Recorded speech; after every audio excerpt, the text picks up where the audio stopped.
এখানে সকাল থেকেই ওরা অন্য লোক নিয়ে আসছে, বলছে আমার দাদা এ আমার ভাই, আমরা সেটা রুখছি, কিন্তু আমাদের বিএসএফ বাহিনী যারা আছে এনারা আমাদের সাথ দিচ্ছে, সেই ভোটটা করতে পারছে না। ওরা এখানে কিছু বলতে পারছে না। আমার বাড়িতে গিয়ে যে জেসমিন গাজীর হাজব্যান্ড মনির গাজী, উনি ওখানে দাঁড়িয়ে থেকে আমাদের ফ্যামিলিকে বোম মারছে আমার বাড়িতে, এবং আমাদের কিছু ছেলের হাত পেটে গিয়েছে, ওখানে আপনারা করে এসছে।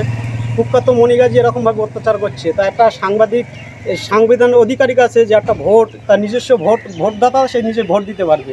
বসেছিল প্রধানের বুথে, বসে থাকলে ওর সামনে প্রধানের স্বামীর গাড়িতেই প্রধানের লোকজন গাড়িতে বোমা মারলো, মেরে গাড়িটা ছিল ওই জায়গাটায়। তারপর আমরা আসলাম রাস্তায়, এসে মনি গাজী আসলো প্রধান, এসে ওনার গাড়ি থেকে লোকজন নেবে। ওনার গাড়িতে বোম মারলো কে? ওনার লোকজন কার? প্রধানের স্বামীর গাড়ির থেকে লেবেছে, মনি গাজীর গাড়ির থেকে লেবেছে।